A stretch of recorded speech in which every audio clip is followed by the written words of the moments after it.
Okay. So, Pat, let's go to the.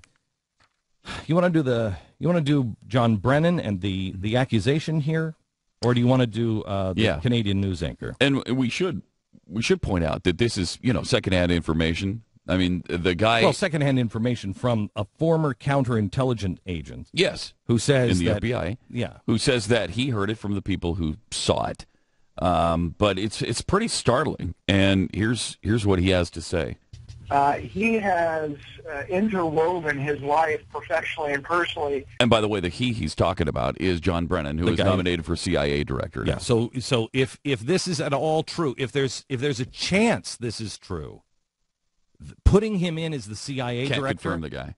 You can't. If there's a chance that this is true, you cannot confirm the guy, because he will now he's an operative for our enemy. Imagine in World War II if we had a Nazi double agent or agent in running our CIA. You got nothing. Okay. With individuals that we know are terrorists, and he has given them access to not only senior leaders inside the government, but has given them access to the National Security Council, the National Security Staff.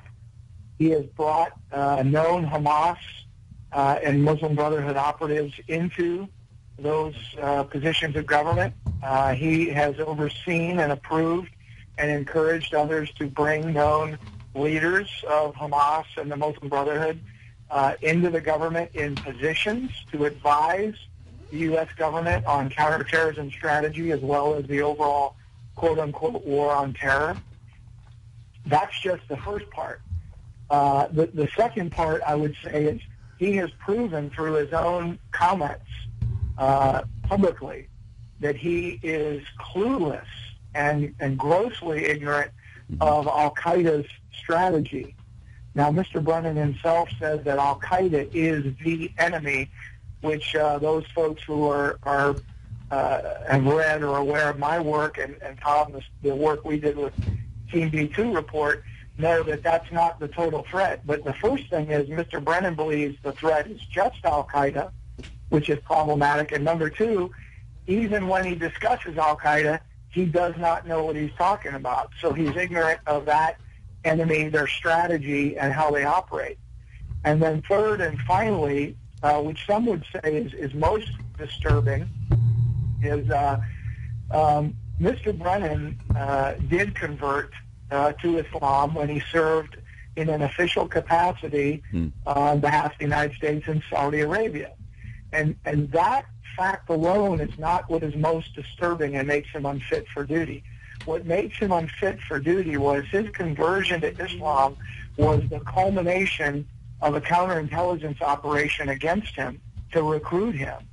And the fact that foreign intelligence service operatives recruited Mr. Brennan when he was in a very sensitive and senior U.S. government position in a foreign country means that he is either a traitor, which I'm not saying, but that's one of the options, and he did this all willingly and knowingly, or he did it unwillingly and unwittingly, which means he is naive and does not understand. He has the inability to discern and understand how to walk in those kind of environments.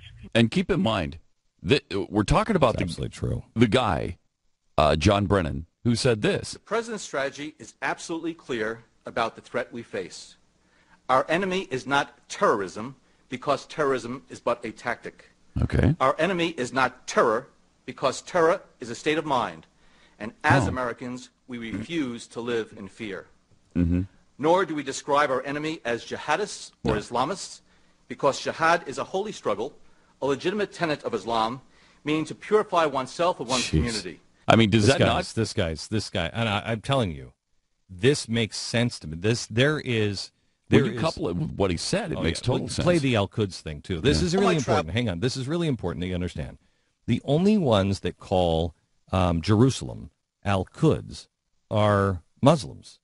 The Muslims do not recognize Jerusalem. That is that big dome of the rock is the Al-Quds, dome. That's Al-Quds. And nobody in the Western world calls Jerusalem anything but Jerusalem, because it is Jerusalem. It always has been Jerusalem. It's never been Al-Quds. But what the Muslims have done is they have erased the name Jerusalem in their own language. And it is, when you say it in the Muslim world, it is to recognize that Jerusalem, not Israel, Jerusalem doesn't exist. Now listen to what he said. All my travels, the city I have come to love most is Al-Quds, Jerusalem. Okay. With His first response, not I've come to love Jerusalem. Some will call it Al-Quds. His first response is Al-Quds. The city I've really grown to love is Al-Quds, meaning the Muslim version of that land we know as Jerusalem. I'm sorry, but to me, there is no doubt in my mind. We've watched this guy for a while. I know this administration. I know the people they surround themselves with. I know how much they despise Israel. I know how naive at best, misguided at best, foolish at best, or how diabolically wrong they are in their belief of who our enemy is. And to put this guy in charge of the CIA will go down in history as our most irresponsible move. To put him in charge of our intelligence and our spy capabilities is a death blow. It really is. It holds all of the possibilities of being a knockout punch to the United States of America. You absolutely have to consider the fact that what this former FBI intelligence agent says is plausible. It's absolutely if plausible. Not likely. Right. After you hear him and you hear what he has to say, I mean, so it sounds like he was recruited by the Saudis. Anybody who is responsible will take this and say, John, I don't know.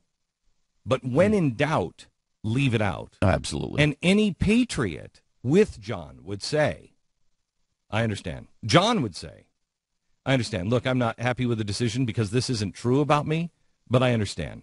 We can't have any doubt. And I can do good work elsewhere. You have to do, because I understand. We're both in the business of protecting this nation. And I just don't want the appearance of trouble. If you doubt, I want to make it very clear. It's not true. But for the safety of this nation and for the integrity of the CIA, which the American people must have no doubt in, I step away. I'll serve in another place. He'd be a hero if he did that.